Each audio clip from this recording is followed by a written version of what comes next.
At ngayon, samahan niyo ako sa pag-attend ng church service. At before mag-worship service, meron munang Sunday school. Kaya samahan niyo ako. At tara na, dito na tayo sa church. Paakyat na tayo. At pagdating ko ng church, nag-start na agad kasi alas 8 na din yun. At mas nauna yung Sunday school namin kaysa sa Sunday worship.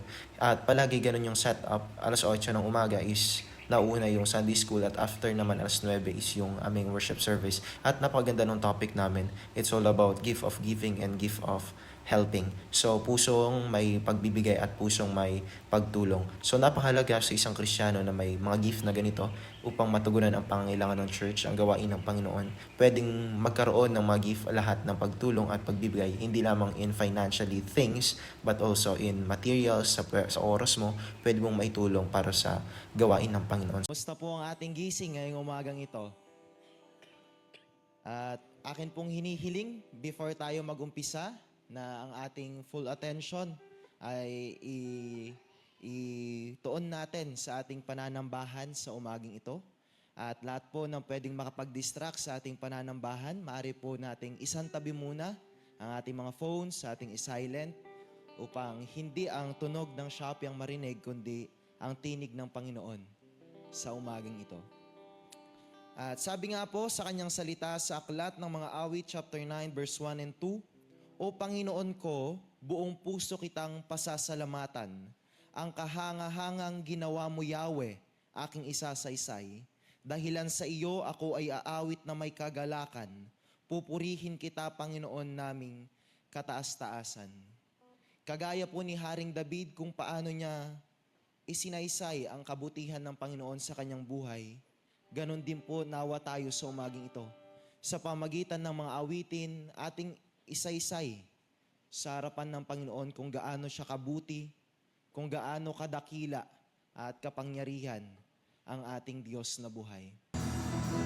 O Diyos ng katarungan at katwiran na kahit minsa'y di nabahiran ang kamalalang kalwalhatian. Salamat sa sundo ng biyaya mo, O Diyos ng pag-ibig na mas malawak pa kaysa aking mga pagkakasala. Higit pa sa buhay mo, salamat sa sobrang biyaya mo.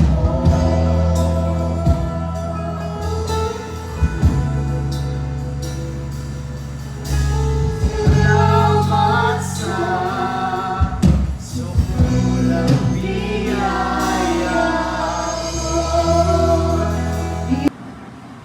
Magiging maayos lamang ang pagsasama ng mag-asawa at ng pamilya kapag natutuhan ng bawat isa, babae, lalaki, na ang tahanan ay isang ministry.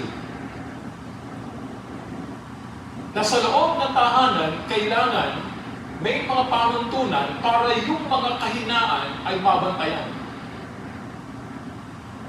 Kaya nga nagbigay ang Diyos ng maraming mga aral, maraming panuntunan sa Biblia para yung kahinaan ng lalaki at kahinaan ng babae ay mabantayan at ang pagkasama till death do us part. Alamin muna natin yung kwento ng nakalipas, ng kasalukuyan, at ng darating. Kapag alam natin yung buong kwento, mas maintindihan natin ang lahat. Sa ating pagmamasik sa nangyayari, tayo ay nakatingin sa sinasabi ng Biblia.